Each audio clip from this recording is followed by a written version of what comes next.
बंदी छोड़ सतगुरु रामपाल जी परमेश्वर जी की जय हो।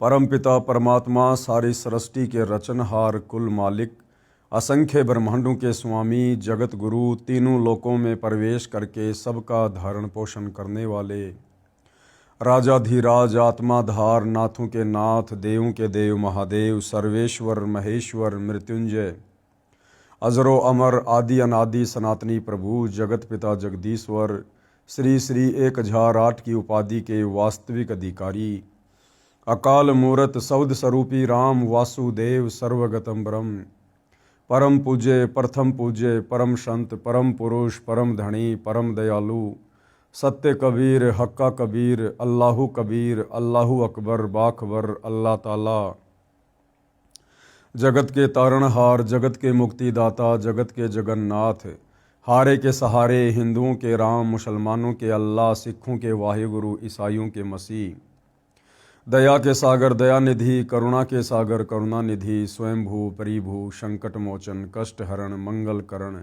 दुख भंजन अविगत कबीर निर्विकार निर्विषम परमात्मा अलय अलेख सतगुरु आदि अनादि सतगुरु असली मर्यादा पुरुषोत्तम असली राम असली कृष्ण असली घनश्याम असली मुरारी राजाओं के राजा महाराजाओं के महाराजा शहंशाहों के शहंशाह सम्राटों के सम्राट भगवानों के भगवान अल्लाहों के अल्लाह प्रभुओं के प्रभु मसीहाओं के मसीह सच्चे वाहिगुरु बाबाओं के बाबा पीरों के पीर सेठों के सेठ जगत सेठ सावड़सा सेठ सर्वगुण संपन्न अनंत कोटि कलाओं के स्वामी अनंत कोटि ब्रह्मांडों के नायक योगियों में महायोगी ध्यानियों में महाध्यानी सिद्धों में परम सिद्ध ज्ञानियों में तत्वज्ञानी ब्रह्म ज्ञानी महाज्ञानी परम ज्ञानी सर्वश्रेष्ठ ज्ञानी विज्ञानी युवा कबीर समर्थ कबीर असमवात अमित ओजा सच्चे रहनुमा करीम अल्लाह सुभान अल्लाह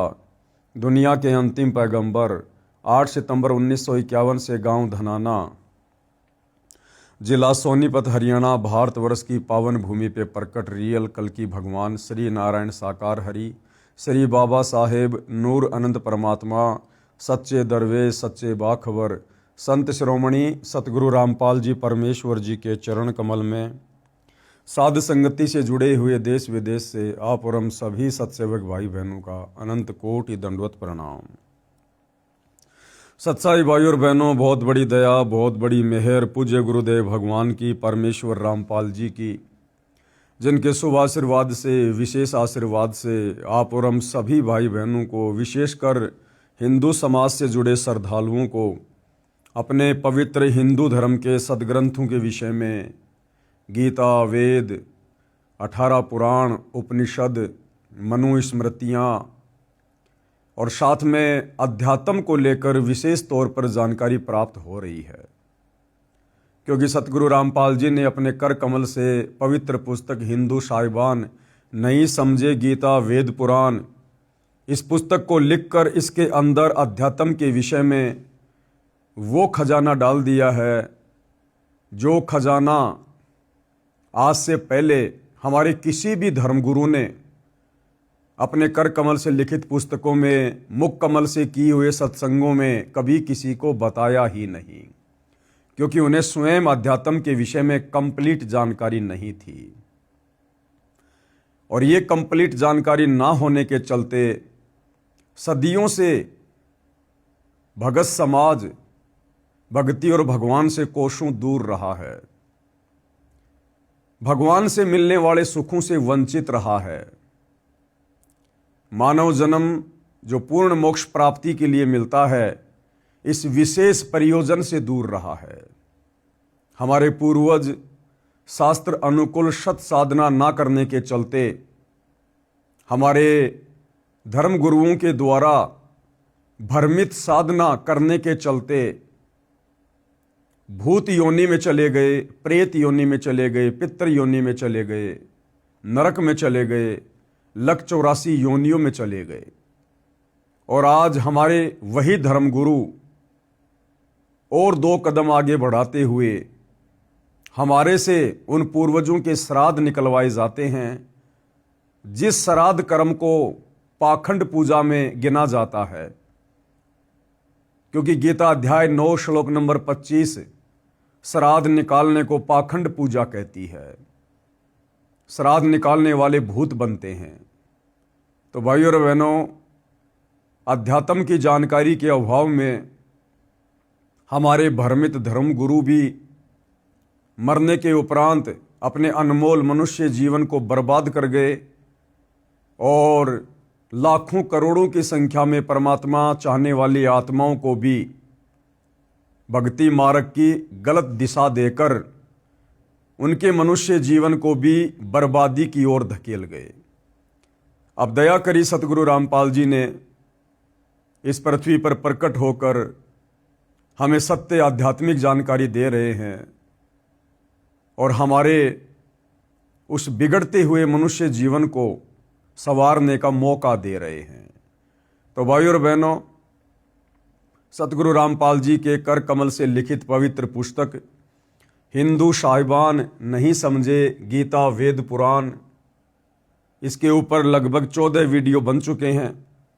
इसी क्रम में आज हमारा ये 15वें नंबर का वीडियो है और प्रत्येक वीडियो में विशेषकर हिंदू समाज से जुड़े श्रद्धालुओं को बहुत ही गहन जानकारी प्राप्त हो रही है और काफ़ी कुछ समझने के बाद हिंदू समाज से जुड़े भाई बहन अपनी हर प्रकार की शंकाएं सतगुरु रामपाल जी के समक्ष व्यक्त कर रहे हैं और सतगुरु रामपाल जी उनकी प्रत्येक आध्यात्मिक शंका का सबूतों के साथ में जवाब दे रहे हैं। तो पिछले वीडियो में आप जी ने बहुत अच्छे से काफ़ी कुछ अध्यात्म के विषय में जान लिया है कि ब्रह्मा विष्णु महेश ये 3 देवता हैं और तीनों एक एक गुण युक्त हैं। रजगुण ब्रह्मा है, सतगुण विष्णु जी है, तमोगुण शंकर जी हैं। इन्हीं को त्रिगुणमयी माया कहा जाता है और इसी त्रिगुणमयी माया के माध्यम से इनके पिता काल निरंजन ज्योति निरंजन इस काल ब्रह्म ने पूरे प्राणी समुदाय को अपने जाल में फंसा रखा है। इस काल की भक्ति से भी मोक्ष नहीं है, दुर्गा की भक्ति से भी मोक्ष नहीं है, ब्रह्मा विष्णु महेश की भक्ति से भी मोक्ष नहीं है, अन्य देवी देवताओं की भक्ति साधना से भी मोक्ष नहीं है। ना तीर्थों पर जाने से, ना धाम पूजा करने से, ना पिंड भरने से, ना पितरों की पूजा करने से, ना कावड़ लाने से, ना पैदल यात्रा करने से। मोक्ष का मार्ग हमारे धर्मशास्त्रों में वर्णित है, लेकिन हमारे धर्मगुरु तत्व ज्ञान के अभाव में वो आध्यात्मिक खजाना हमें निकाल कर दे नहीं पाए।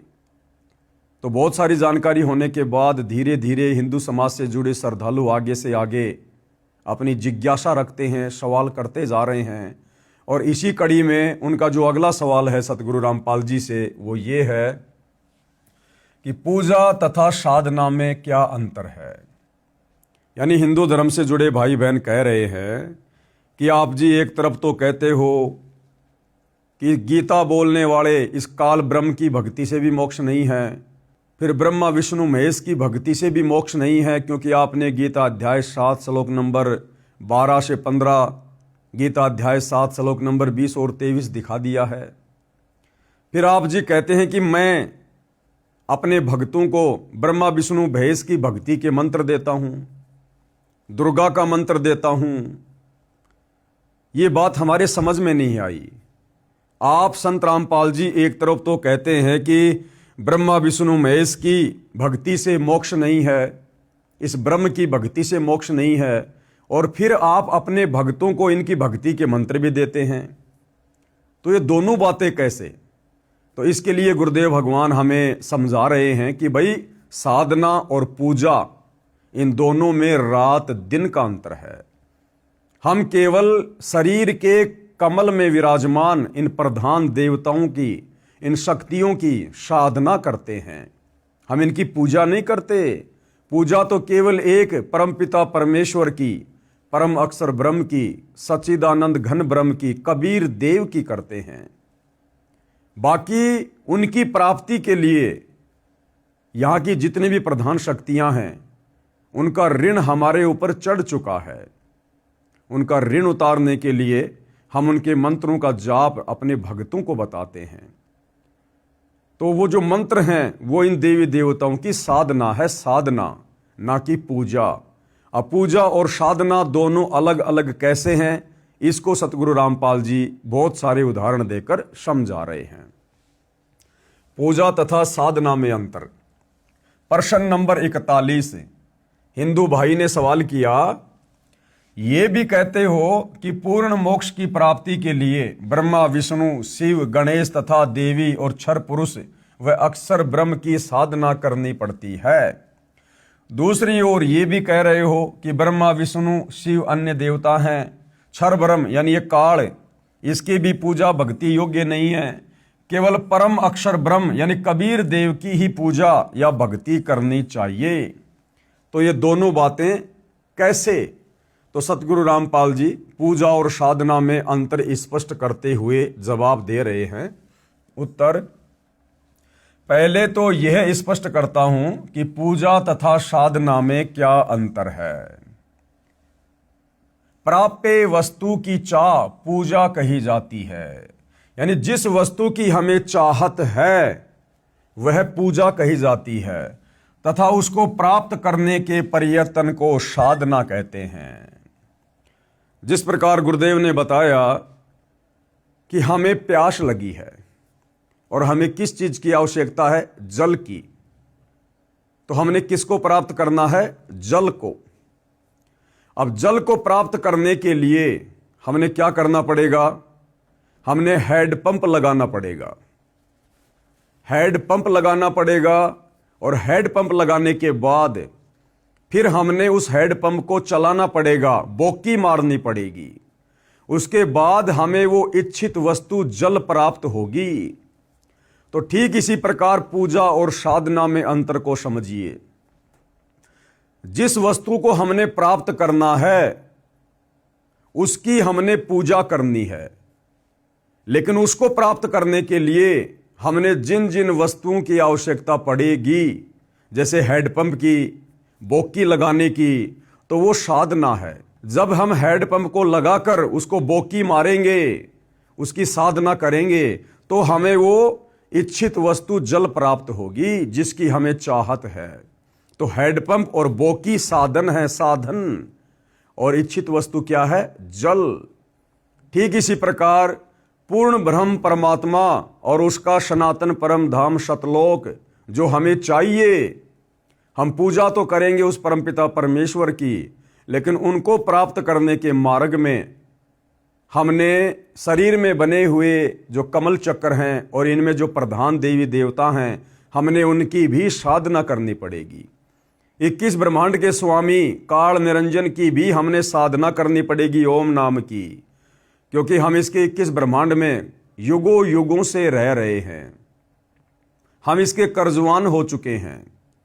ये 21 ब्रह्मांड इस काल ने, ज्योति निरंजन ने, इस क्षर पुरुष ने, ब्रह्मा विष्णु महेश के पिताजी ने, इस गीता बोलने वाले काल ब्रह्म ने सतलोक में तपस्या करके परमपिता परमेश्वर कबीर साहिब जी से प्राप्त किए थे, और हम इसके साथ इसके 21 ब्रह्मांड में आ गए। तो ये 21 ब्रह्मांड इस काल के द्वारा प्राप्त किए गए हैं तपस्या करके, और हम इसके ब्रह्मांडों में रह रहे हैं, खा रहे हैं, पी रहे हैं, सूर्य से धूप ले रहे हैं, पृथ्वी पर अन्न उगाकर खा रहे हैं, जल पी रहे हैं, फल फ्रूट खा रहे हैं, अनाज पैदा कर रहे हैं, हवा ले रहे हैं। तो हम सभी आत्माओं के ऊपर इस काल ब्रह्म का ऋण चढ़ा हुआ है, और जब तक हम इसका ऋण नहीं उतारेंगे तब तक ये हमें आगे जाने का रास्ता नहीं देगा, क्योंकि परमात्मा ने ये एक विधान बना रखा है। तो ओम नाम की हम इस काल ब्रह्म की साधना करेंगे, और इसका जो कर्जा हमारे ऊपर चढ़ा हुआ है हम इसको दे देंगे। ओम नाम की कमाई हम इसको समर्पित कर देंगे।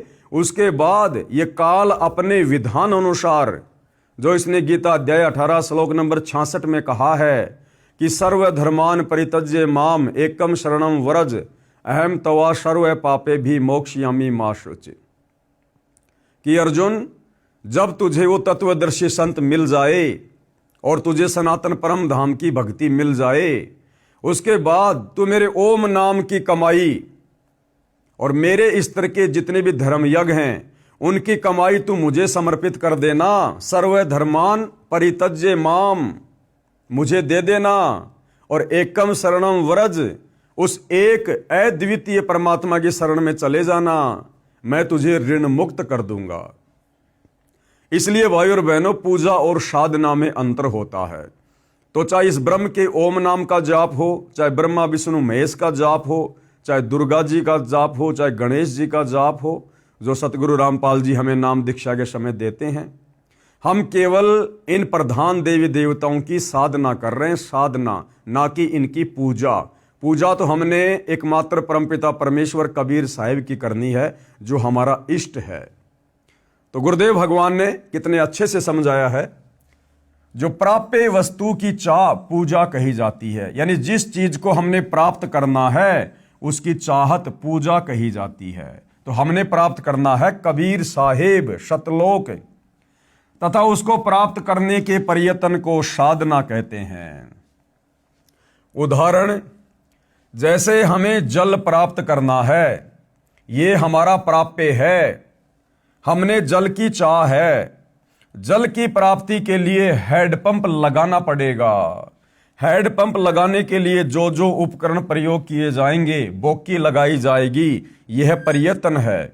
इसी प्रकार परमेश्वर का वह परम पद प्राप्त करना हमारी चाहत है, यानी सतलोक प्राप्त करना, जहां जाने के पश्चात साधक लौटकर संसार में नहीं आता है।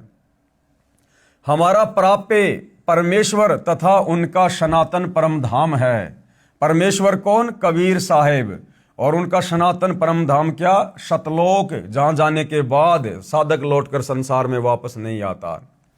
अब उस परमेश्वर को और उसके सनातन परम धाम सतलोक को प्राप्त करने के लिए, उसको प्राप्त करने के लिए किया गया नाम जाप, हवन यज्ञ आदि आदि साधना है। उस साधना से पूज्य वस्तु परमात्मा प्राप्त होगा। यानी जब हमारी भक्ति कंप्लीट हो जाएगी तो हमें सतलोक में परमानेंट जगह मिल जाएगी और हमें वहां परमपिता परमेश्वर कबीर साहिब मिलेंगे। जैसे सवाल नंबर 13 के उत्तर में स्पष्ट किया है, वही सटीक उदाहरण है। उस पूर्ण मोक्ष के लिए 3 बार में दीक्षा क्रम पूरा करना होता है। दूसरा उदाहरण भाई और बहनों, जैसे हम अपने बच्चे को स्कूल भेजते हैं और हमारा टारगेट है कि हमने बच्चे को डॉक्टर बनाना है, डॉक्टर। तो चाहत क्या है? डॉक्टर बनने की। चाहत क्या है? वो नौकरी प्राप्त करने की। लेकिन डॉक्टर बनने के लिए, वो चाहत पूरी करने के लिए उस बच्चे ने स्कूल में जाना पड़ेगा, उसने पढ़ाई करनी पड़ेगी, उसने ट्यूशन करना पड़ेगा, उसने कोचिंग ज्वाइन करनी पड़ेगी। तो डॉक्टर बनने के लिए वो जो मेहनत कर रहा है, जो पढ़ाई लिखाई कर रहा है, वो साधना है। वो पढ़ाई लिखाई करना डॉक्टर बनने के लिए साधना है, साधना। उस साधना को किए बिना, उस पढ़ाई को किए बिना वो बच्चा डॉक्टर की नौकरी प्राप्त नहीं कर सकता, डिग्री प्राप्त नहीं कर सकता। तो ठीक इसी प्रकार हमने प्राप्त करना है सतलोक, और सतलोक का राजा परमपिता परमात्मा कबीर साहिब। लेकिन उस प्राप्ति के लिए हमने इस काल के 21 ब्रह्मांड की सभी प्रधान मुख्य शक्तियों की साधना करनी पड़ेगी। और सतलोक प्राप्त करने के लिए, पूर्ण मोक्ष के लिए 3 बार में दीक्षा क्रम पूरा करना होता है। 3 बार में सतगुरु रामपाल जी दीक्षा क्रम को पूरा करते हैं। और 3 बार में कौन कौन सी दीक्षा दी जाती है, किस प्रकार से दी जाती है, उसका विवरण सतगुरु रामपाल जी बता रहे हैं कि किन किन शक्तियों के मंत्र सतगुरु रामपाल जी 3 बार की दीक्षा में अपने अनुयायियों को देते हैं। सबसे पहला जो मंत्र है उसको कहते हैं प्रथम नाम दीक्षा।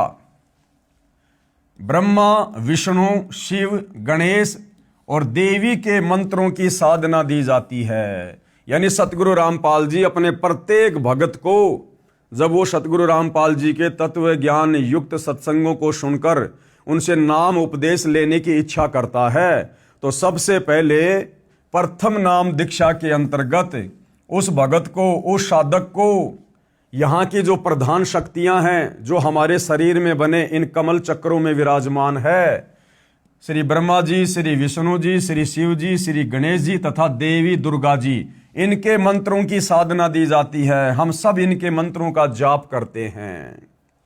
दूसरी बार में जो दीक्षा दी जाती है, दूसरी बार में क्षर ब्रह्म तथा अक्षर ब्रह्म के 2 अक्षर मंत्र जाप दिए जाते हैं। दूसरी बार में जो दीक्षा दी जाती है उसको शतनाम कहते हैं, शतनाम। तो जो शतनाम होता है उसमें 2 मंत्र होते हैं। एक मंत्र है 21 ब्रह्मांड के स्वामी, ये गीता बोलने वाला जो भगवान है काल ब्रह्म, ब्रह्मा विष्णु महेश का पिता, इस काल ब्रह्म का मंत्र है। और दूसरा मंत्र अक्षर पुरुष का है जिसके 7 संग ब्रह्मांड हैं, अर्थात गीता जी अध्याय 15 श्लोक नंबर 16 में 2 भगवान बताए गए हैं, 2 पुरुष बताए गए हैं, क्षर और अक्षर। तो क्षर पुरुष ये गीता का ज्ञान देने वाला काल ब्रह्म है और अक्षर पुरुष इससे ऊपर 7 संग ब्रह्मांडों का स्वामी है। तो इन दोनों भगवानों के मंत्र सतगुरु रामपाल जी दूसरी बार की नाम दीक्षा में देते हैं, जिसको शतनाम कहते हैं, जिसको संतों ने सतनाम कहा है। गीता अध्याय 17 श्लोक 23 में 3 नाम हैं, ओम तत् सत। तो जो ओम है ये इस काल ब्रह्म का है और ये जो ये तत् है ये अक्षर पुरुष का है। तो दूसरी जो दीक्षा है उस दीक्षा में ये 2 मंत्र दिए जाते हैं। ओम तो सीधा सीधा इस काल का है और अक्षर पुरुष का भक्ति का जाप है तत्, जो केवल उपदेशी को ही बताए जाते हैं। इस सतनाम में 2 अक्षर होते हैं, एक ओम है, दूसरा तत् है। यह सांकेतिक है अर्थात गुप्त नाम है जो उपदेश के समय उपदेशी को ही बताया जाता है। और तीसरी बार में जो नाम दीक्षा दी जाती है वो पूर्ण ब्रह्म परमात्मा कबीर साहिब जी की दी जाती है, सनातन परम धाम की दी जाती है। तीसरी बार में सारनाम की दीक्षा दी जाती है, जिस मंत्र को गीता अध्याय 17 श्लोक 23 में शत कहा है। यह भी सांकेतिक है, उपदेश लेने वाले को दीक्षा के समय बताया जाता है। इस प्रकार पूर्ण मोक्ष प्राप्त होता है। ये विधि है पूर्ण मोक्ष प्राप्त करने की। अब जो भाई बहन अज्ञानता में विशेषकर हिंदू समाज से जुड़े हुए जो ये कह देते हैं कि भाई आपके गुरु सतगुरु रामपाल जी तो हिंदू देवी देवताओं की भक्ति छुड़वाते हैं, आपके सतगुरु रामपाल जी तो सनातन विरोधी हैं, हिंदू विरोधी हैं। तो देख लो भाइयों और बहनों, जिन्हें आप हिंदू विरोधी कहते हैं, सनातन विरोधी कहते हैं, सनातन के जो मुख्य मुख्य देवी देवता हैं ब्रह्मा विष्णु महेश गणेश जी और दुर्गा जी, इन 5 प्रधान शक्तियों के मंत्र सतगुरु रामपाल जी अपने भक्तों से जाप करवाते हैं। संत रामपाल जी देवी देवताओं की भक्ति छुड़वाते नहीं बल्कि इनकी शास्त्र अनुकूल विधिवत साधना करवाते हैं, जिसके करने से ये देवी देवता भगत को शीघ्र लाभ देते हैं और उसकी मुक्ति का मार्ग जो बंद पड़ा हुआ है उस रास्ते को खोल देते हैं। अर्थात आत्मा अंत समय में शरीर छूटने के बाद हमारे शरीर में जो कमल बने हुए हैं जिनमें देवी देवताओं का वास है, उन कमलों के अंदर से आत्मा को गुजरना पड़ता है त्रिकुटी तक जाने के लिए। तो ये जो मंत्र सतगुरु रामपाल जी देते हैं प्रथम नाम दीक्षा के तहत, इन मंत्रों के जाप करने से वो कमल खुल जाते हैं, वो रास्ता साधक का साफ हो जाता है। दूसरा, धरती पर इन कमलों को खोलने का और कोई तरीका, कोई ऑप्शन, कोई भक्ति नहीं है। अब आगे क्या समझा रहे हैं सतगुरु रामपाल जी? श्री ब्रह्मा विष्णु तथा शिव जी ईश यानी परमात्मा नहीं हैं। अब हम इन ब्रह्मा विष्णु महेश की या काल की पूजा क्यों नहीं करते? हम इनकी साधना क्यों करते हैं? पूजा क्यों नहीं करते? क्यों? क्योंकि ये परमात्मा नहीं है, ये परमेश्वर नहीं है। और पूजा केवल एक परमात्मा की करनी चाहिए जो गीता जी हमें कह रही है। तो ये तीनों देवता रजगुण ब्रह्मा, सतगुण विष्णु तथा तमगुण शिव जी ये परमात्मा नहीं है। और इसका कहां प्रमाण है वो भी आप जी को दिखाएंगे। लेखक यानी सतगुरु रामपाल जी क्या कह रहे हैं? हिंदू धर्म गुरु साहिबान श्री विष्णु जी यानी श्री कृष्ण जी को जगदीश, जगत प्लस ईश यानी सारे संसार का स्वामी यानी सारे संसार का प्रभु भगवान बताते हैं और पुराणों को सत्य मानते हैं। पेश है सबूत श्री शिव महापुराण से, जो कि गीता प्रेस गोरखपुर से प्रकाशित है। कि श्री विष्णु जी, श्री ब्रह्मा जी तथा श्री शिव जी ईश नहीं है, अर्थात ये भगवान नहीं है, ये परमात्मा नहीं है, ये जगदीश नहीं है। इनका जन्म मृत्यु होता है और इनका पिता काल ब्रह्म है। पेश है शिव महापुराण, गीता प्रेस गोरखपुर से प्रकाशित के विद्वेश्वर खंड के अध्याय 5 व 10 की फोटोकॉपी। संक्षिप्त शिव पुराण, ये गीता प्रेस गोरखपुर से प्रकाशित है। पहले भी आपको समझाया गया था कि एक समय ब्रह्मा जी और विष्णु जी का आपस में युद्ध हो गया था, क्योंकि ब्रह्मा जी विष्णु जी को कहने लगे कि मैं तेरा बाप हूं, मैं तेरा भगवान हूं, मैं तेरा स्वामी हूं, तू मेरे से उत्पन्न हुआ है। दूसरी तरफ विष्णु जी कहने लगे कि ब्रह्मा मैं तेरा बाप हूं, मैं तेरा स्वामी हूं। इस बात को लेकर हमारे दोनों भगवानों में आपस में बच्चों की तरह झगड़ा हो गया, युद्ध हो गया। अब इनके इस प्रकार युद्ध को देखते हुए इनका जो पिता है काल ब्रह्म, ज्योति निरंजन, गीता का ज्ञान देने वाला ब्रह्म, अब इतना तो आप भाई बहनों को पता हो गया इस पवित्र पुस्तक को पढ़कर कि ये काल ब्रह्म ये किसी के सामने अपने ओरिजिनल काल रूप में प्रकट नहीं होता। ये या तो अपने बेटे ब्रह्मा का रूप धारण करता है, या विष्णु का, या शंकर जी का, या अन्य कोई छलबल करता है। अब इस काल ब्रह्म ने देखा यदि मेरे बेटे आपस में इसी प्रकार लड़ते रहे, झगड़ते रहे, तो नीचे की सृष्टि कौन चलाएगा, मेरे लिए भोजन की व्यवस्था कैसे होगी। और इनको तो घमंड हो गया, ब्रह्मा कह रहा कि मैं भगवान, विष्णु कह रहा कि मैं भगवान। तो काल ने सोचा कि तेरे को तो कल को कोई पूछेगा ही नहीं। तो काल ने क्या किया, स्तंभ रूप बनाया, बहुत लंबा चौड़ा तेजोमय, और जहां ब्रह्मा विष्णु महेश झगड़ा कर रहे थे उन दोनों के बीच में वो स्तंभ खड़ा कर दिया।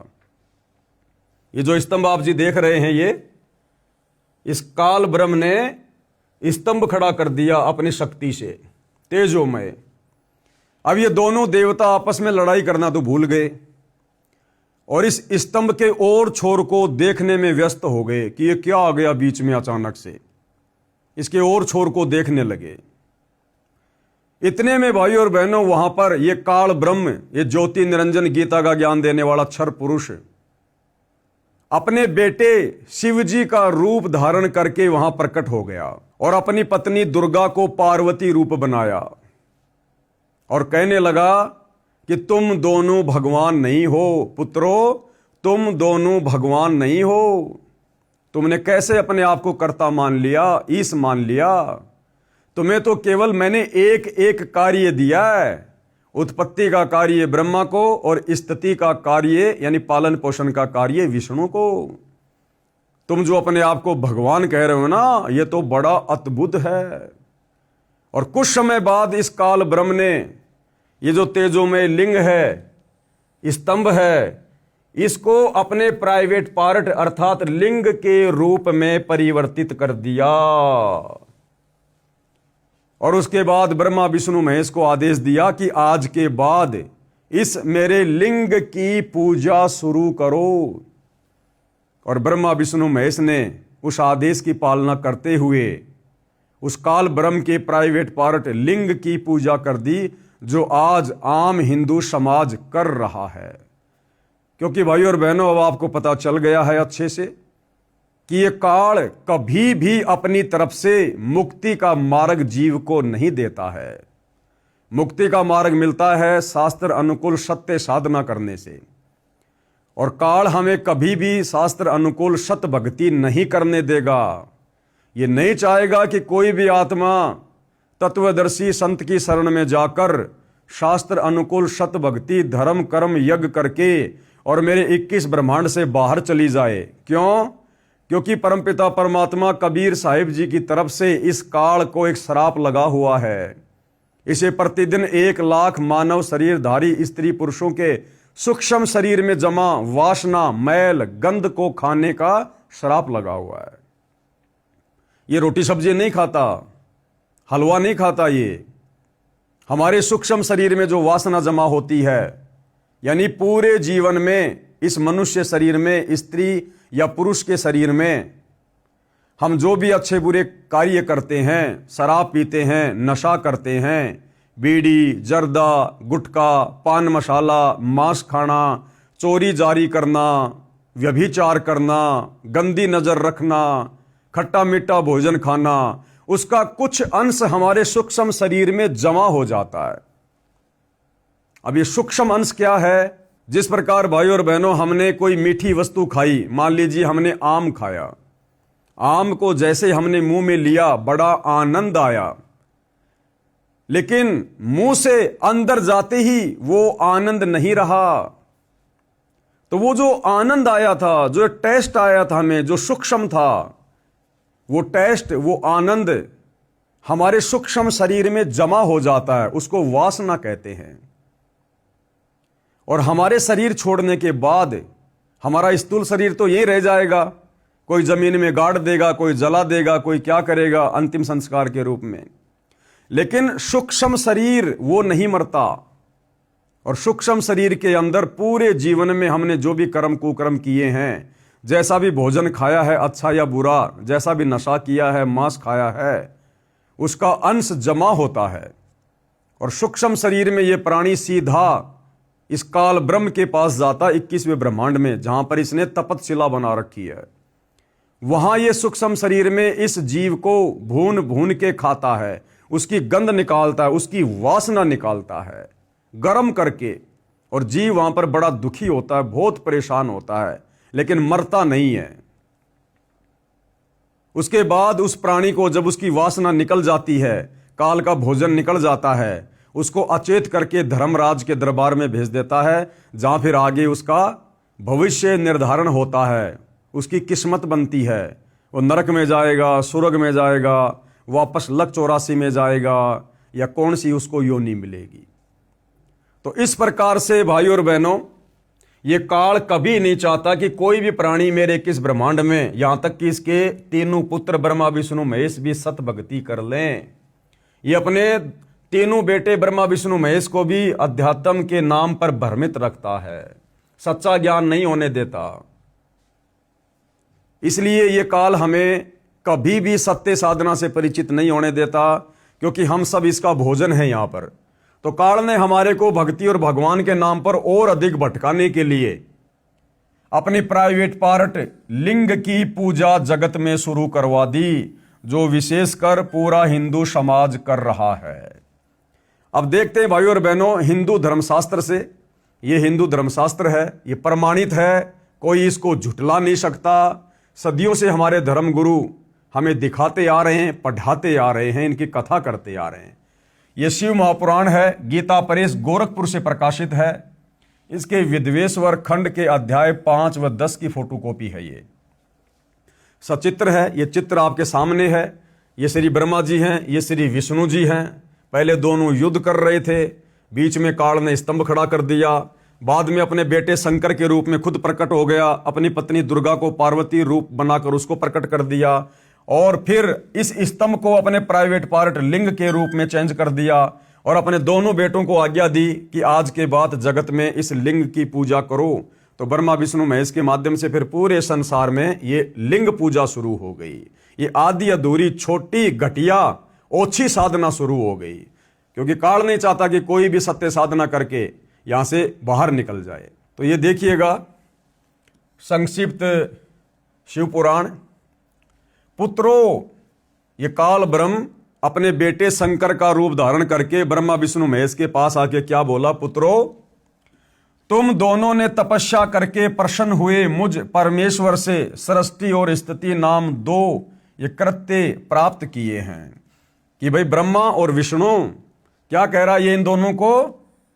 पुत्रों यानी बेटो, अर्थात बोलने वाला कौन हुआ? ब्रह्मा विष्णु महेश का पिता ये काल, कि आप दोनों ने मेरी तपस्या करके, मेरी भक्ति करके, और आपने 2 कार्य प्राप्त किए हैं। सृष्टि यानी सृष्टि की उत्पत्ति ब्रह्मा, और स्थिति यानी पालन पोषण करने का कार्य विष्णु।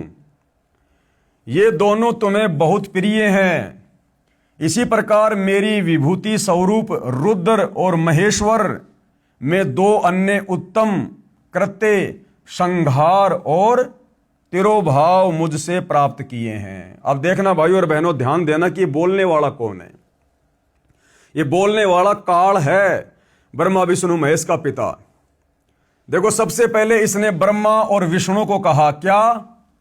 पुत्रों, तुम दोनों ने तपस्या करके, तुम दोनों ने यानी ब्रह्मा और विष्णु दो हो गए, तुम दोनों ने तपस्या करके मुझ प्रसन्न हुए परमेश्वर से सृष्टि और स्थिति नामक दो ये कृत्य यानी कार्य प्राप्त किए हैं।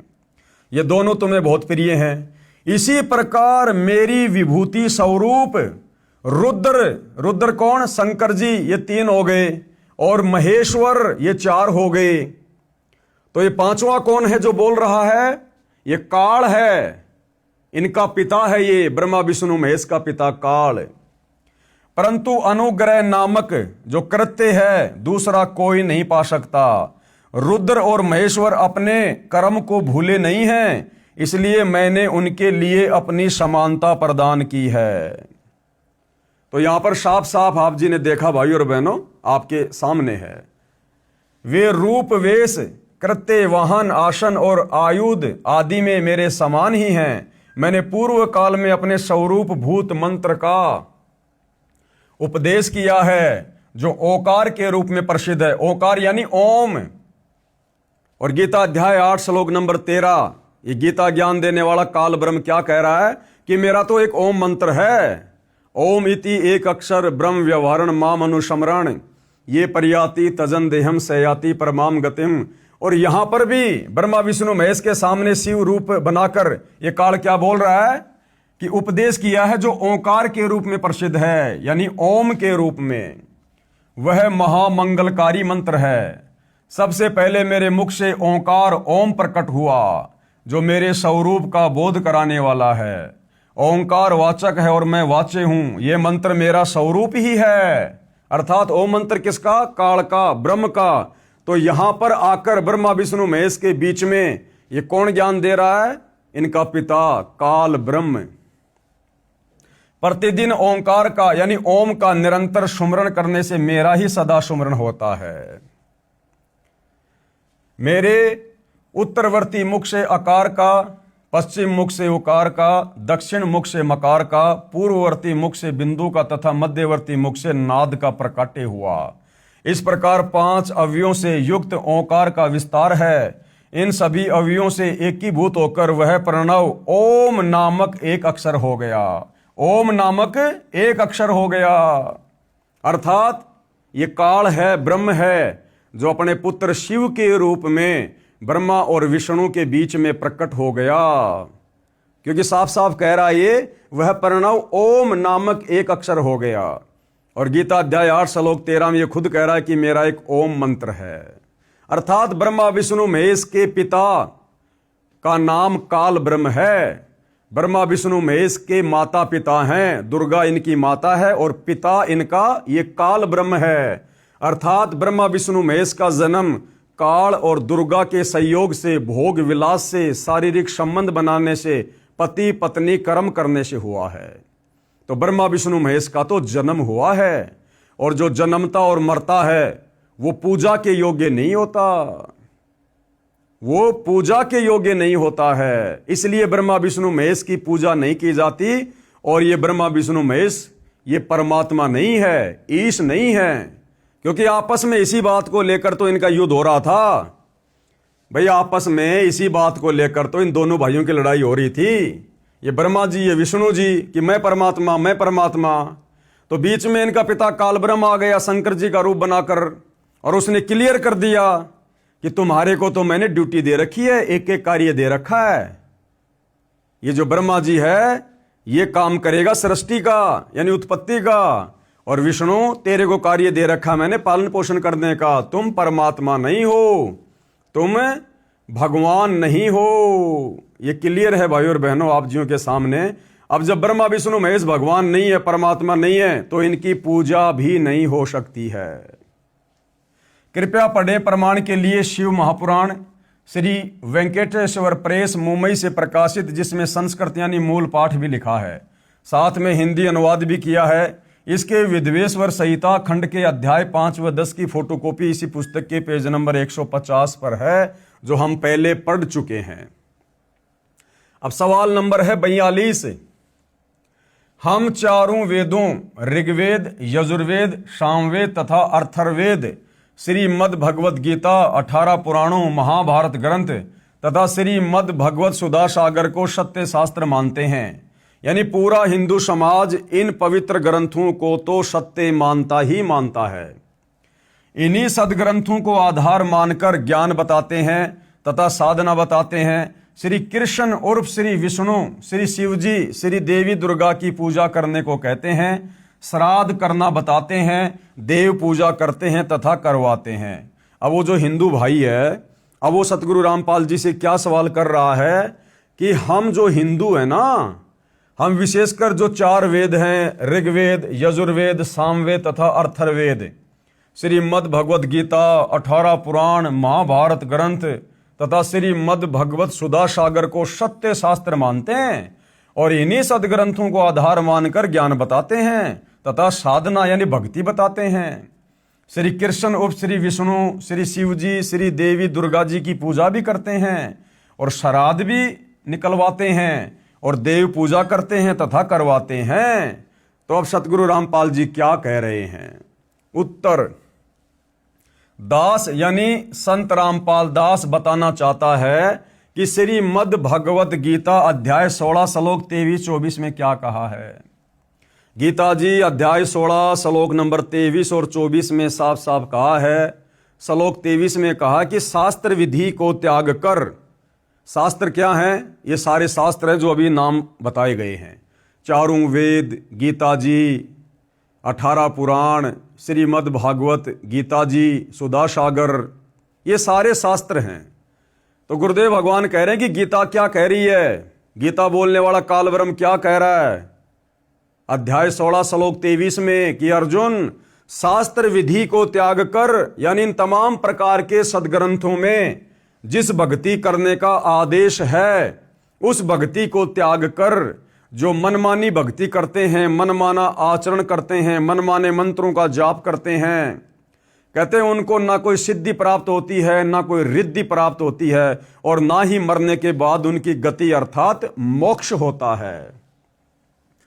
अध्याय 16 श्लोक 23, जो पुरुष यानी साधक भगत शास्त्र विधि को त्याग कर अपनी इच्छा से मनमाना आचरण करता है, यानी जो शास्त्रों में वर्णित साधना नहीं है वह साधना शास्त्र विधि त्याग कर स्वेच्छा से आचरण करना कहा है, वह न तो सिद्धि को प्राप्त होता है, यानी ना तो उसका कोई कार्य सिद्ध होगा, न वो परम गति को प्राप्त होता है, यानी मरने के बाद उसका मोक्ष नहीं होगा, गधा कुत्ता सुअर बनेगा, नरक में जाएगा, न सुख को ही और ना किसी प्रकार का भक्ति से उसे कोई लाभ होगा। अब सबूत के लिए पढ़िए गीता अध्याय 16 श्लोक 23 की फोटोकॉपी इसी पुस्तक के पेज नंबर 86 पर, जो कि आपको कई बार पहले दिखा दी है। अब अध्याय 16 श्लोक 24 क्या कह रहा है? अब गीता जी का अध्याय 16 श्लोक 24 क्या कह रहा है कि हे अर्जुन, इससे तेरे लिए कर्तव्य यानी जो भक्ति साधना करनी चाहिए और अकर्तव्य यानी जो भक्ति साधना नहीं करनी चाहिए उसके लिए शास्त्र ही प्रमाण है। यानी अर्जुन, कौन सी भक्ति साधना करनी चाहिए, कौन सी नहीं करनी चाहिए, किस देव की पूजा करनी चाहिए, कौन से धर्म कर्म और यज्ञ करने चाहिए, इसके लिए शास्त्र ही प्रमाण है। यानी चारों वेद, गीता जी और 5वां वेद सूक्ष्म वेद, केवल यही प्रमाण है। किसी के कहने से, किसी के बहकाने से आप जी ने मनमुखी रूप से साधना नहीं करनी है, मंत्रों का जाप नहीं करना, हवन यज्ञ धार्मिक अनुष्ठान नहीं करने, अन्यथा ना रिद्धि को प्राप्त होगे, ना सिद्धि मिलेगी और ना ही परम गति होगी।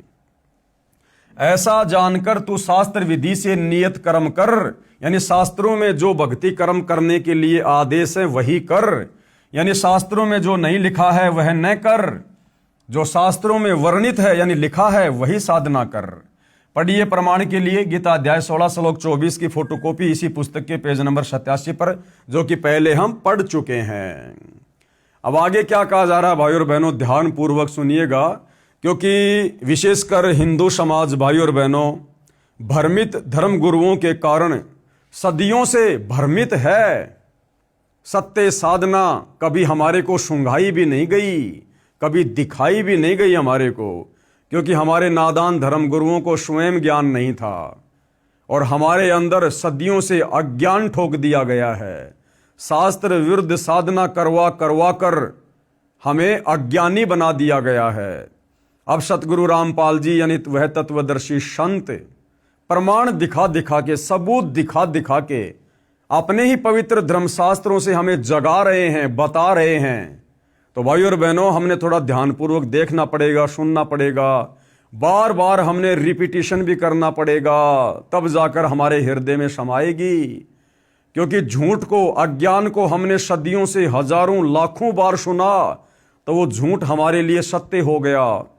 अब जो ये सत्य बताया जा रहा है, इसको भी जब हम बार बार पढ़ेंगे, रिवीजन करेंगे, तो सत्य है, अपनी जगह ऑटोमेटिक बना लेगा। पवित्र गीता वेदों व पुराणों में भी पितर व भूत पूजा मोक्षदायक नहीं बताई है। यानी जो शास्त्र हैं हमारे, चारों वेद, गीता जी, 18 पुराण, वैसे तो भाइयों और बहनों ये जो चारों वेद है, गीता जी हैं, 18 पुराण हैं, ये हिंदू धर्म के नाम लिख दिए गए हैं। अन्यथा ये जो शास्त्र हैं ये स्पेशल हिंदुओं के लिए नहीं है, ये पूरे विश्व के लिए हैं, पूरे विश्व के मानवों के लिए हैं। क्योंकि जिस समय ब्रह्मा जी को वेद मिले थे समुद्र मंथन के दौरान, और ब्रह्मा जी ने जब अपने पुत्र मनु को वेद दिए, वो सतयुग का समय था।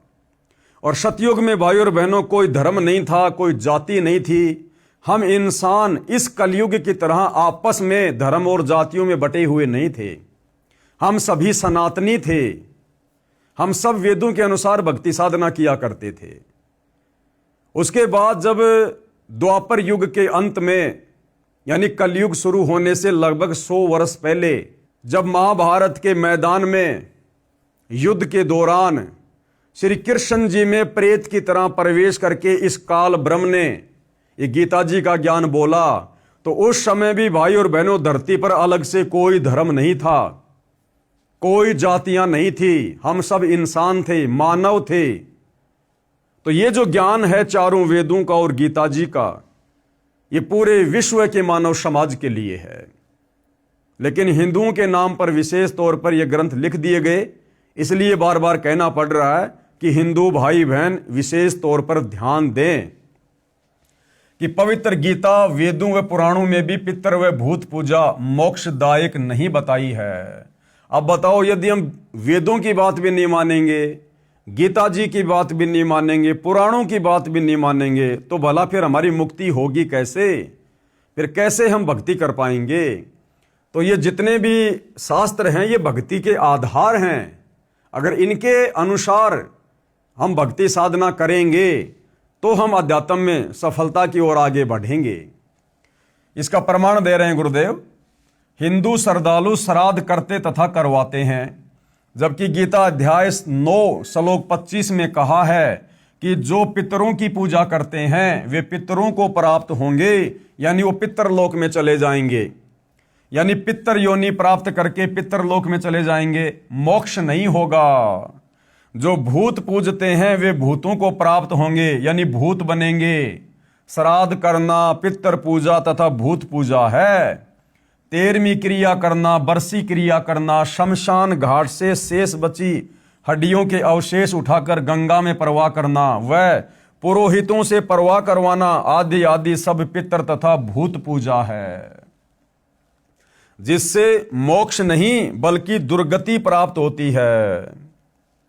जिसके जिम्मेदार श्री कृष्ण जी के वकील जी हैं। श्री कृष्ण जी के वकील जी कौन? जो धर्म गुरु श्री कृष्ण जी को ही परमात्मा मानकर खुद भी शास्त्रों के विरुद्ध भक्ति कर रहे हैं और समाज से भी भक्ति करवा रहे हैं। तो इसके जिम्मेदार कौन है? हमारे धर्म गुरु, जो श्री कृष्ण उर्फ श्री विष्णु जी को ही परमात्मा बताते हैं। और ये भी कहते हैं कि श्राद्ध कर्म तो भगवान रामचंद्र जी ने वनवास के दौरान अपने पिता श्री दशरथ जी का भी किया था कि भैया श्राद्ध तो निकालना चाहिए, क्योंकि वनवास के दौरान श्री रामचंद्र जी ने भी अपने पिता दशरथ के श्राद्ध निकाले थे। सीता जी ने अपने हाथों से भोजन बनाया था। जब ब्राह्मण श्राद्ध का भोजन खा रहे थे, उसी पंक्ति में सीता जी ने अपने ससुर दशरथ जी को भोजन खाते आंखों देखा। सीता ने घूंघट निकाला और श्री रामचंद्र को बताया, दशरथ जी स्वर्ग से श्राद्ध खाने आए थे, इसलिए श्राद्ध कर्म करना चाहिए। ये हमारे धर्मगुरु कहते हैं। अब विचार करो भाई और बहनों, एक तरफ तो कहते हैं कि रामचंद्र जी के पिता दशरथ जी मरने के बाद में स्वर्ग चले गए थे और फिर स्वर्ग से श्राद्ध खाने के लिए धरती पर आए थे। अब विचार करो भाई और बहनों, फिर वो काहे का स्वर्ग है जिसमें भोजन भी खाने को नहीं मिलता? उस स्वर्गवासी को भोजन करने के लिए भी नीचे धरती पर आना पड़ा। तो भाई और बहनों, इससे क्या सिद्ध होता है कि श्री रामचंद्र जी के पिता दशरथ जी ने शास्त्र अनुकूल साधना नहीं की। उनके धर्म गुरुओं ने उनको शास्त्रों के अनुसार साधना नहीं करवाई, जिसके चलते दशरथ जी को स्वर्ग भी प्राप्त नहीं हुआ। वो पितर योनि में चले गए। पितर योनि में भूत, वो भूत बने और उसके बाद श्राद्ध का भोजन खाने के लिए वो नीचे धरती पर आए जब रामचंद्र जी ने दशरथ जी के श्राद्ध निकाले थे वनवास के समय। अगर वो स्वर्ग में होते तो क्या स्वर्ग में भोजन नहीं मिलता? फिर काहे का स्वर्ग है वो जिसको भोजन खाने के लिए भी धरती पर आना पड़ रहा है? तो भाई और बहनों, ये उल्टी साधना सतयुग से चली हुई है, सतयुग से।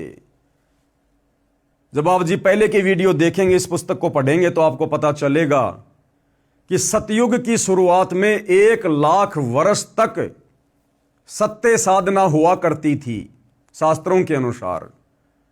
उसके बाद से, यानी ऋषभ देव जी के बाद से, ये सत्य साधना धीरे धीरे लुप्त होती चली गई।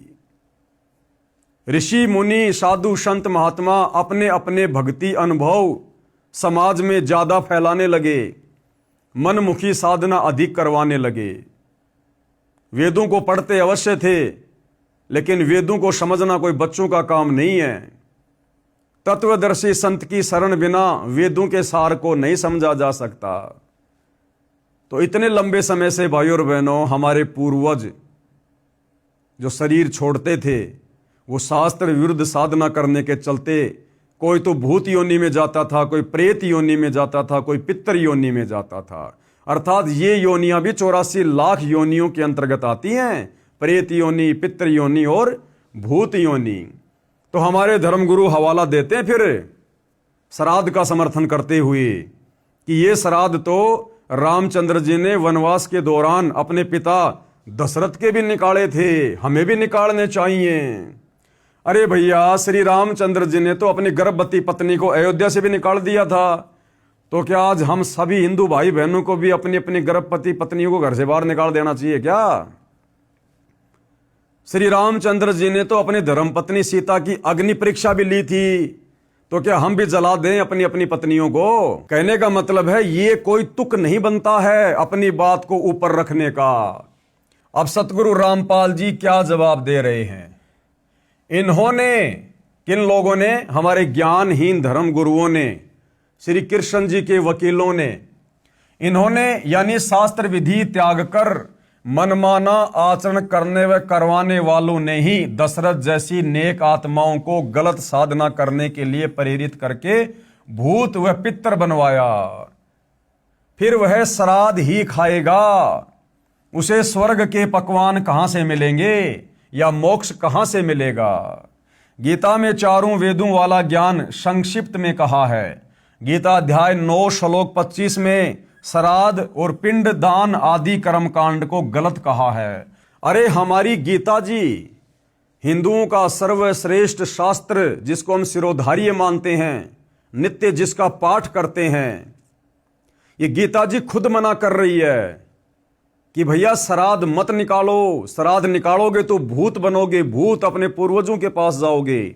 जो तुम्हारे दादा परदादा जिनके तुम श्राद्ध निकाल रहे हो ना, वो भूत बने हुए हैं, तुम भी वहीं जाओगे अगर उनकी पूजा करोगे तो। और ये पिंड दान करना, ये सब भूत पूजा में आता है। मरने के बाद अस्थियां गंगा जी में ले जाकर डालना, उसकी 13 माही करना, 6 माही करना, उसकी समाधि बना के पूजना, उसकी बरसी मनाना, ये सब भूत पूजा में आता है। अगर हम ये कर्मकांड करेंगे जिनका वेदों में, गीता में कहीं कोई उल्लेख नहीं है, तो हम भी मरने के बाद उसी दुर्गति को प्राप्त होंगे। गीता में चारों वेदों वाला ज्ञान संक्षिप्त में कहा है। गीता अध्याय 9 श्लोक 25 में श्राद्ध व पिंड आदि कर्मकांड को गलत कहा है। मार्कंडे पुराण में भी प्रमाण है कि वेदों में पितृ पूजा, भूत पूजा यानी श्राद्ध करना अविद्या यानी मूर्खों का कार्य बताया है।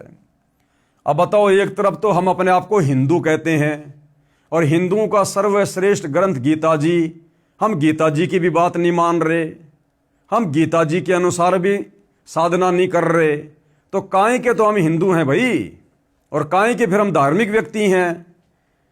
तो गुरुदेव कह रहे हैं कि ये श्राद्ध निकालना, पिंड दान करना, ये तो वेदों में भी आदेश नहीं है और मार्कंडे पुराण में भी इस प्रकार की साधना, श्राद्ध निकालना, पिंड भरना, इसको अविद्या यानी मूर्खों की साधना बताया है।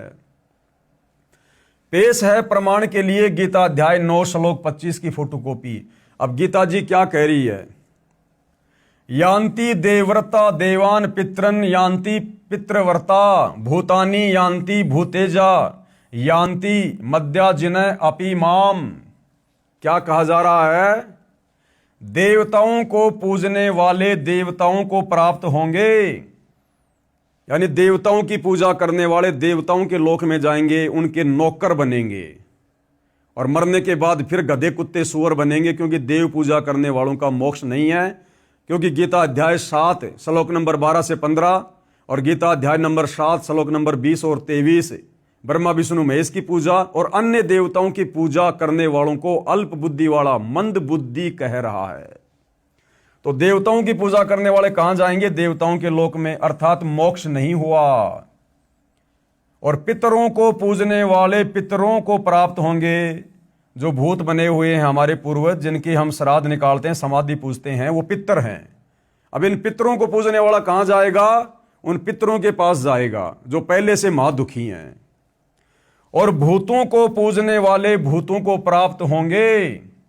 भूत पूजा क्या है? श्राद्ध निकालना, ये भूत पूजा है। क्योंकि हमारे पूर्वज शास्त्र अनुकूल भक्ति साधना के अभाव में भूत बन गए, और हम यदि उनके श्राद्ध निकालेंगे तो वो भूत पूजा कहलाती है। अगर हम श्राद्ध निकालेंगे तो मरने के बाद फिर हम उन्हीं के पास जाएंगे, हमारे पूर्वजों के पास, जो भूत योनि में हैं, पहले से महादुखी हैं। और मेरा पूजन करने वाला भगत मुझको ही प्राप्त होता है। और ये काल ब्रह्म, गीता का ज्ञान देने वाला ब्रह्म कह रहा है कि मेरी काल ब्रह्म की भक्ति करने वाला मुझे प्राप्त होगा। तो ये कहां रहता है? ये ब्रह्मलोक में रहता है। और गीता अध्याय 8 श्लोक 16 में खुद कह रहा है कि ब्रह्मलोक में गया हुआ साधक भी पुनरावृत्ति में है, अर्थात मेरे ब्रह्मलोक में जाकर भी वापस जन्म मरण में आना पड़ेगा। यह अनुवाद श्री जयदयाल गोविंदका जी का किया हुआ है, गीता प्रेस गोरखपुर से प्रकाशित है। इसमें लिखा है कि इसलिए मेरे भक्तों का पुनर्जन्म नहीं होता। लास्ट में यहां पर क्या लिखा हुआ है? इसलिए मेरे भक्तों का पुनर्जन्म नहीं होता। कौन कहता? ये काल। लेकिन ये काल ऐसा नहीं कह रहा कि मेरे भक्तों का पुनर्जन्म नहीं होता। ये काल तो सीधा सीधा अध्याय 8 श्लोक नंबर 16 में कह रहा है कि ब्रह्मलोक में गया हुआ साधक भी जन्म मरण में है, पुनरावृत्ति में है। और यहां भी ये नहीं कह रहा इसलिए मेरे भक्तों का पुनर्जन्म नहीं होता। यहां पर भाइयों और बहनों अनुवादकर्ता की गलती है, अनुवादकर्ता की। कैसे? यह अनुवाद श्री जयदयाल गोविंदका जी का किया हुआ गीता प्रेस गोरखपुर से प्रकाशित है। इसमें लिखा है कि इसलिए मेरे भक्तों का पुनर्जन्म नहीं होता। यह गलत लिखा है। ये जो लिखा हुआ ना, ये गलत है। प्रथम तो मूल पाठ में ऐसा कोई शब्द नहीं है जिसका अर्थ यह बनता हो, यानी ये जो मूल पाठ है, जो ये संस्कृत है, इसमें कहीं भी ऐसा कोई शब्द नहीं है जिसका अर्थ ये निकलता हो कि इसलिए मेरे भक्तों का पुनर्जन्म नहीं होता। ये अनुवादकर्ता का मनमुखी अनुवाद है। दूसरे गीता ज्ञान देने वाले ने, यानी इस ब्रह्म ने, गीता अध्याय 2 श्लोक 12 में, गीता अध्याय 4 श्लोक 5 में और गीता अध्याय 10 श्लोक 2 में स्पष्ट किया है कि मेरा पुनर्जन्म होता है। भाई जब इस काल का खुद का पुनर्जन्म होता है, ये खुद जन्म और मृत्यु में है, तो भला ये फिर यहां कैसे कहेगा कि मेरे भक्तों का पुनर्जन्म नहीं होता? जब ये भगवान ब्रह्म खुद जन्म और मरण में है, पुनर्जन्म में है, तो यहां फिर ये क्यों कहेगा कि इसलिए मेरे भक्तों का पुनर्जन्म नहीं होता? तो यहां पर ये अनुवादकर्ता की अपनी मनमुखी सोच है जो अनुवाद इसने किया है। ये तो बार बार जन्मता और मरता है। जब गीता ज्ञानदाता स्वयं जन्मता मरता है तो पुजारी का जन्म मरण कैसे समाप्त हो सकता है? श्री कृष्ण के वकील साहिबानों, यानी कृष्ण जी को पूर्ण परमात्मा मानने वाले धर्म गुरुओं, हिंदू धर्म गुरुओं ने जनता को झूठा ज्ञान बताकर भ्रमित कर रखा है, अनमोल मानव जन्म बर्बाद करवा रहे हैं। इसके बाद भाई और बहनों 7वां अध्याय है, पवित्र पुस्तक हिंदू साहिबान नहीं समझे गीता वेद पुराण। श्राद्ध पिंडदान गीता अनुसार कैसा है? यानी श्राद्ध निकालना, पिंडदान करना, ये सब कुछ करने का आदेश गीता जी में है या नहीं है? तो इसके विषय में बताया जा रहा है। आप यानी श्री कृष्ण जी के वकील, यानी श्री कृष्ण जी को पूर्ण परमात्मा मानने वाले धर्म गुरु श्राद्ध व पिंडदान करते तथा करवाते हो। गीता अध्याय 9 श्लोक 25 में स्पष्ट किया है कि भूत पूजने वाले भूतों को प्राप्त होंगे। श्राद्ध करना, पिंडदान करना ये भूत पूजा है, ये व्यर्थ साधना है। पुराणों में कुछ वेद ज्ञान है, यानी पुराणों में कुछ वेद ज्ञान है, जिस आधार से पुराणों में भी ये लिखा हुआ है कि ये पिंडदान करना, श्राद्ध निकालना ये भूतों की पूजा है जो भगत ने नहीं करनी चाहिए। अब ये श्राद्ध और पिंडदान के विषय में भाई और बहनों एक रुचि ऋषि की कथा है जो कि श्री मार्कंडेय पुराण में लिखी हुई है। इस कथा को जब हम पढ़ेंगे तो बिल्कुल स्पष्ट हो जाएगा, क्लियर हो जाएगा कि हमारे चारों पवित्र वेदों में ये श्राद्ध निकालना, पिंडदान भरना, भूत पूजा करना, इसको मूर्खों की भक्ति कहा है, अविद्या कहा है इसको। श्राद्ध पिंडदान के प्रति रुचि ऋषि का वेदांत। मार्कंडेय पुराण में रोचे ऋषि के जन्म की कथा आती है। एक रुचि ऋषि था, वह ब्रह्मचर्य का पालन करते हुए, यानी उसने शादी नहीं करवाई, ब्रह्मचर्य का पालन करते हुए वेदों अनुसार साधना करता था, विवाह नहीं करवाया था। रुचि ऋषि के पिता, दादा, परदादा तथा तीसरे दादा सब पितर यानी भूत योनि में भूखे प्यासे भटक रहे थे। उस रुचि ऋषि के बाप, उसका दादा, उसका परदादा, उसका तीसरा दादा, वो भी ब्राह्मण थे, धर्मगुरु थे, वो भी कर्मकांड करवाया करते थे, वो भी वेदों को पढ़ा करते थे। लेकिन वेदों को पढ़ने के बावजूद तत्व ज्ञान के अभाव में वे खुद वेदों के विरुद्ध साधना किया करते थे, जिस कारण से शरीर छोड़ने के बाद रुचि ऋषि के पूर्वज भूत योनि में चले गए, उनकी मुक्ति नहीं हुई।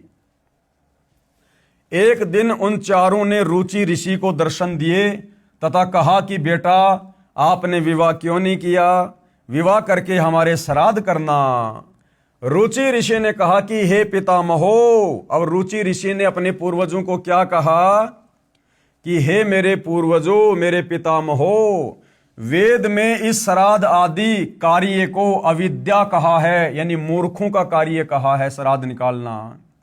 फिर आप मुझे इस कार्य को करने को क्यों कह रहे हो? तो पितरों ने क्या कहा कि बेटा ये बात बिल्कुल सत्य है। उसके पितरों ने क्या कहा, क्योंकि वेद तो वो भी पढ़ाई करते थे। पितरों ने कहा कि यह बात सत्य है कि श्राद्ध आदि कर्म को वेदों में अविद्या अर्थात मूर्खों का कार्य ही कहा है, तनिक भी मिथ्या नहीं है। उसके पूर्वज कह रहे हैं बेटा जरा सी भी इसमें झूठ नहीं है। पितरों ने यह भी कहा कि बेटा तुम जिस मार्ग पर चल रहे हो, यानी तुम जो वेदों के अनुसार भक्ति साधना कर रहे हो ना, यह है मोक्ष का मार्ग है, यानी तेरी गति हो जाएगी, तेरी मुक्ति हो जाएगी। अब विचार करो भाई और बहनों, विचार करो। रुचि ऋषि के पूर्वज सब ब्राह्मण यानी ऋषि थे, वेद पढ़ते थे, कर्मकांड वेद विरुद्ध करते थे, लेकिन भक्ति साधना वेदों के विपरीत किया करते थे, जिस कारण से प्रेत योनि में गिरे। तो बताओ, वर्तमान में हम हिंदू समाज के भाई बहन और हमारे धर्मगुरु जो ब्रह्मा विष्णु महेश को परमात्मा मान के पूज रहे हैं, श्राद्ध निकलवा रहे हैं, पिंड दान करवा रहे हैं, 12 माही 6 माही वर्षोद्धी समाधि पूजा करवा रहे हैं, अब बताओ भाई और बहनों, फिर ये कैसे जन्नत में चले जाएंगे? अर्थात इस काल ने भ्रमित करके यहां सबकी दुर्गति करवा रखी है, धर्म के मानने वालों की भी और हमारे धर्म गुरुओं की भी, जिस कारण से प्रेत योनि में गिरे। उन्होंने वेद तो पढ़ रखे थे, इसलिए स्वीकारा कि वेद में ऐसा ही कहा है। फिर उन पितरों ने वेद विरुद्ध ज्ञान बताकर रुचि ऋषि को भ्रमित कर दिया, क्योंकि मोह भी अज्ञान की जड़ है, ये मोह ममता भी अज्ञान की जड़ है। और इसी मोह ममता में फंसकर वेदों के अनुसार भक्ति साधना कर रहा वो रुचि ऋषि भी अपने पूर्वजों की बातों में आ गया कि देखो मेरे पूर्वज कितने दुखी हो रहे हैं भूत बनकर, यदि मैं उनके श्राद्ध नहीं निकालूंगा तो उनकी आत्मा दुखी होगी। इस प्रकार से उन पूर्वजों ने शास्त्रों के अनुसार सत्य भक्ति कर रहे उस अपने बच्चे रुचि ऋषि को भी काल साधना पर लगा दिया, शास्त्र विरुद्ध साधना पर लगा दिया, अपने श्राद्ध निकलवाने शुरू कर दिए और उसकी दुर्गति का मार्ग सामने खड़ा कर दिया। मार्कंडे पुराण के प्रकरण से सिद्ध हुआ कि वेदों में तथा वेदों के ही संक्षिप्त रूप गीता में श्राद्ध और पिंडोतक आदि भूत पूजा के कर्म को निषेध यानी गलत बताया है, नहीं करना चाहिए। उन मूर्ख ऋषियों ने अपने पुत्र को भी श्राद्ध करने के लिए विवश कर दिया। रुचि ऋषि को उसने विवाह कराया, उससे रोचे ऋषि का जन्म हुआ। रुचि ऋषि ने जब विवाह करवाया तो उसको एक बेटा हुआ, उसका क्या नाम रखा? रोचे ऋषि। बेटा भी पाप का भागी बना लिया, पितर बना दिया, यानी जो बाप करेगा वही बेटा करेगा। फिर आश्चर्य की बात तो यह है कि रुचि ऋषि के पितरों ने कहा कि बेटा तुम जिस मार्ग पर चल रहे हो, यानी तुम जो वेदों के अनुसार भक्ति कर रहे हो, श्राद्ध वगैरह नहीं निकालते हो ना, वह तो मोक्ष मार्ग है। फिर भी रुचि को भ्रमित किया कि पितर पूजा और पितर बन करवा दुर्गति जैसे उन पितरों की हो रही थी।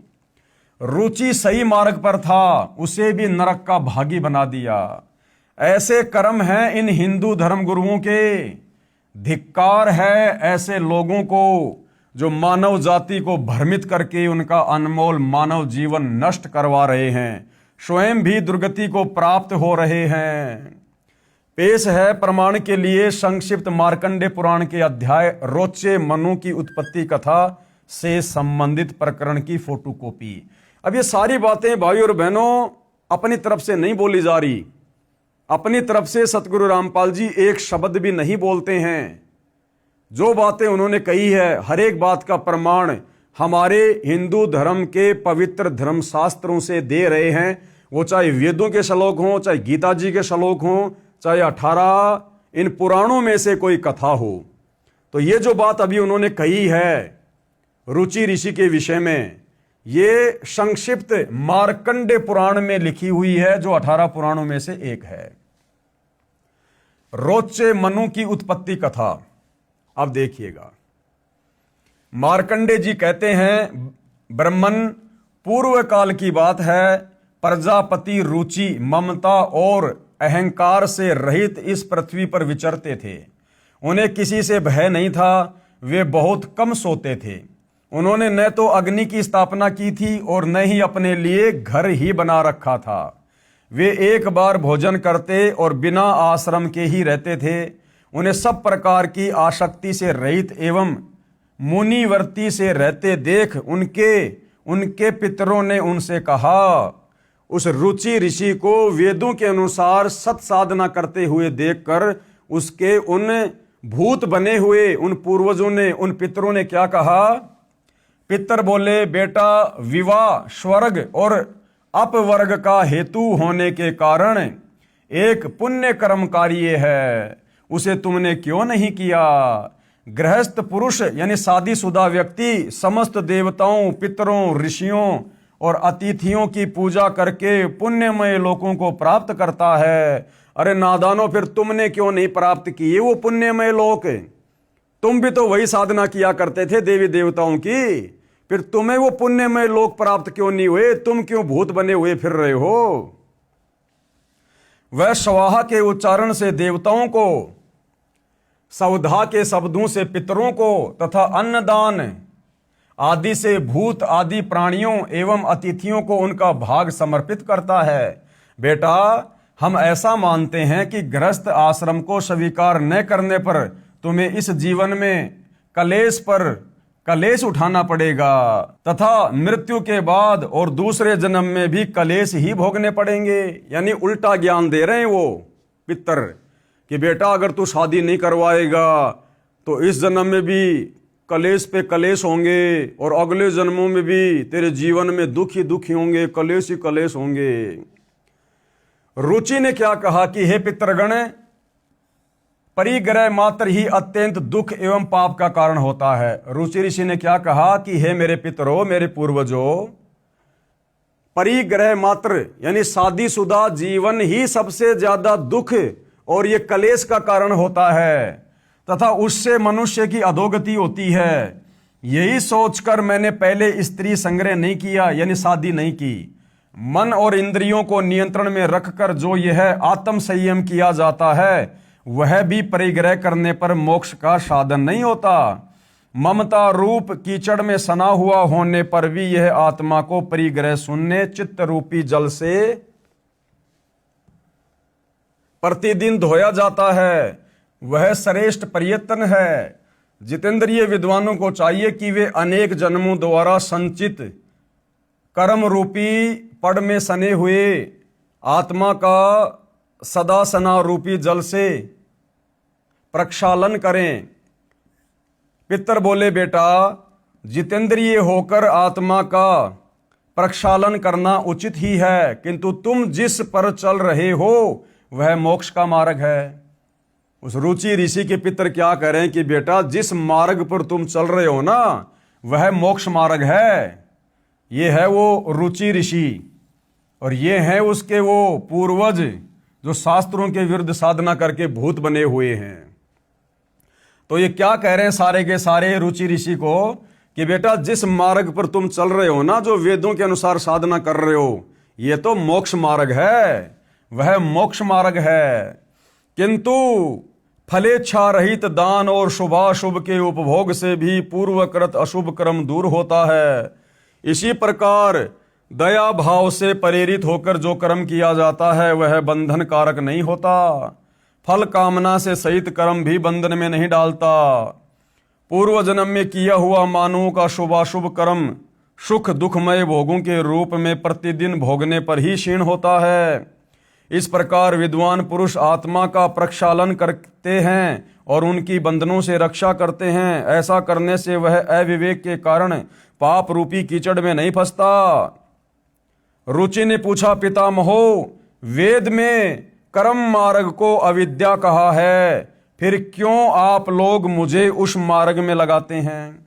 अब रुचि ऋषि क्या कह रहा है कि हे पितामहो, वेद में जो एक कर्म कांड है इसको अविद्या कहा है, मूर्खों की भक्ति साधना कहा है, फिर आप क्यों मुझे उस मार्ग में लगा रहे हो? क्योंकि भाइयों और बहनों, ये भूत बने हुए हैं, ये भूखे मर रहे हैं, भूखे कष्ट में है ये। अब ये किसी भी प्रकार से बहला के फुसला के इस आत्मा से अपने श्राद्ध निकलवाएंगे ताकि इनका भाग इनको मिल सके और थोड़े बहुत ये संतुष्ट हो सकें। भाड़ में जाए, इसकी मुक्ति, इसका मोक्ष, इनको भूत योनि से राहत चाहिए। इसलिए किसी भी प्रकार से इन्होंने रुचि ऋषि को उल्टा सीधा कहकर मोह ममता के जाल में फांसकर भ्रमित कर दिया। क्या कहा जा रहा है? पितर बोले, ये सत्य है कि कर्म को अविद्या ही कहा गया है, यानी जो कर्म कांड हैं, जो भक्ति विरुद्ध जो कर्म है, उनको वेदों में अविद्या यानी मूर्खों की पूजा कहा है। इसमें तनिक भी मिथ्या नहीं है। फिर भी इतना तो निश्चित है कि उस विद्या की प्राप्ति कर्म ही कारण है। विहित कर्म का पालन न करके जो अधम मनुष्य संयम करते हैं वह संयम अंत में मोक्ष की प्राप्ति नहीं कराता, अपितु अधोगति ले जाने वाला होता है। वत्स, तुम तो समझते हो कि मैं आत्मा का प्रक्षालन करता हूं, किंतु वास्तव में तुम शास्त्र विहित कर्मों के न करने के कारण पापों से द्वग्ध हो रहे हो। कर्म अविद्या होने पर भी विधि के पालन द्वारा शोधे हुए विष की भांति मनुष्यों का उपकार करने वाला ही होता है। इसके विपरीत वह विद्या भी विधि की अवहेलना से निश्चय ही हमारे बंधन का कारण बन जाती है। अरे तो तुम लोगों ने तो वो सारे कर्म किए थे ना, जो कर्म अब तुम अपने इस रुचि ऋषि को करने के लिए कह रहे हो, फिर तुम्हारे बंधन क्यों नहीं कटे? तुम क्यों भूत बन के घूम रहे हो फिर? तो भाइयों और बहनों, ये परेशान है, दुखी हैं, और किसी भी प्रकार से इन पांचों ने मिलकर सलाह बनाई है कि हमने इसको कर्म कांड पे लगाना है। अतः वत्स, हे बेटा, तुम विधि पूर्वक स्त्री संग्रह करो, यानी शादी करो। ऐसा ना हो कि इस लोक का ये विधान पूरा नहीं हुआ तो तुम भी फिर हमारी तरह ऐसे हो जाओगे, वैसे हो जाओगे, और उसको बेचारे को अंत में कर्म कांड पर लगा दिया। वेदों के अनुसार जो साधना रुचि ऋषि कर रहा था मोक्ष प्राप्ति के लिए, उस मार्ग से काल प्रेरणा से उन पूर्वजों ने उसे हटा दिया। अब आगे भाइयों और बहनों, आन उपासना करना व्यर्थ है। भाइयों और बहनों, ये पवित्र पुस्तक हिंदू साहिबान नहीं समझे गीता वेद पुराण, इसके अंदर ज्ञान ही ज्ञान है, अज्ञान नाम की बिंदु भी आपको देखने को नहीं मिलेगी। और भाइयों और बहनों, ये ज्ञान धीरे धीरे धीरे धीरे ही हमारी आत्मा स्वीकार करेगी, क्योंकि जिस प्रकार आपके पास एक 64 GB का मेमोरी कार्ड है, और उस 64 GB के मेमोरी कार्ड में यदि आपने रागनी, फिल्मी गाने आदि आदि भर रखे हैं, तो भैया उसमें सत्संग भरने का प्रयास करोगे, नहीं भरे जाएंगे। सबसे पहले आपने उसमें से कुछ डाटा डिलीट करना पड़ेगा। जब उसमें वो रागनियां, वो फिल्मी गाने डिलीट करोगे, तब जाकर उसमें सत्संग भरे जा सकते हैं। तो भाइयों और बहनों, सदियों से हमारे धर्म गुरुओं ने हमारी जो ये मेमोरी है, इसके अंदर अज्ञान ठोक रखा है, पूरा का पूरा, जीबी की जीबी में। अब भाइयों और बहनों, जब तक हम उस अज्ञान को डिलीट नहीं करेंगे, और अज्ञान डिलीट कैसे होगा? जब हम ज्ञान को सुनेंगे, देखेंगे, समझेंगे, प्रमाण देखेंगे, तो धीरे धीरे ये ज्ञान फिर हमारे अंदर समाएगा, और वो पहले वाला अज्ञान जो हमारे शास्त्रहीन तो नहीं कह सकते, शास्त्र भक्तिहीन धर्म गुरुओं ने जो अज्ञान ठोक रखा था, वो धीरे धीरे निकलेगा। तो उसके लिए भाइयों और बहनों, हम धीरे धीरे इस पुस्तक में आगे बढ़ेंगे। आप भी जब भी आपको समय मिले, आप जी यूट्यूब पर संत रामपाल जी के सत्संग अवश्य सुनिए। आधा घंटा, 1 घंटा, 10 मिनट, 15 मिनट, एक बार शुरुआत कीजिए। धीरे धीरे जब आपकी आत्मा जागृत होगी, आत्मा का अज्ञान उतरेगा, आत्मा अज्ञान वाली नींद से जागेगी, धीरे धीरे आत्मा को फिर आनंद आएगा, सत्य को सुनना चाहेगी, स्वीकार करना चाहेगी। और भाइयों और बहनों, इसी विधि से हमारी बात बनेगी। अन्यथा ये मनुष्य जन्म आप और हमारा आधे से ज्यादा समाप्त हो चुका है, इसके अगले क्षण का पता नहीं है। और यदि हमने इस सत्य साधना के अभाव में ये शरीर छोड़ दिया, तो भाइयों और बहनों, हमारी भी दुर्गति होगी। हम भी भूत बनेंगे, पितृ बनेंगे, प्रेत योनि में जाएंगे, लक 84 में जाएंगे, नरक में जाएंगे। क्योंकि आप और हम भी, जब से हमने मनुष्य जन्म प्राप्त किया, होश संभाला है, आप और हमने भी वही साधना की है देखा देखी में, जैसे कि हमारे पूर्वज कर रहे थे, हमारे ज्ञानहीन धर्म गुरु हमसे करवा रहे थे। हम वही भूत पूजा करते आ रहे हैं, भैरव भूत हनुमंत की पूजा करते आ रहे हैं, शास्त्र विरुद्ध साधना करते आ रहे हैं, ब्रह्मा विष्णु महेश की साधना करते आ रहे हैं, जिसको करने के लिए गीता जी ने साफ साफ मना किया है। तो भाइयों और बहनों, यदि समय रहते हमने सत्य साधना को स्वीकार नहीं किया, तो आप और हमारी भी दुर्गति दरवाजे पर तैयार है। इसलिए आज वर्तमान में मौका है। सतगुरु रामपाल जी स्वयं तत्वदर्शी संत हैं, सत्य साधना लेकर धरती पर प्रकट हैं। फायदा उठाया जा सके तो उठा लीजिएगा, बाद में पछतावे के अलावा कुछ भी हाथ नहीं लगेगा। तो भाइयों और बहनों, आज के इस एपिसोड में केवल इतना ही। कल परमेश्वर जी के आशीर्वाद से फिर सेवा में हाजिर होंगे। तब तक गुरुदेव भगवान हम सबको आज्ञा दे, आशीर्वाद दे, हमारा मार्गदर्शन करे। बंदी छोड़ सतगुरु रामपाल जी भगवान की जय हो।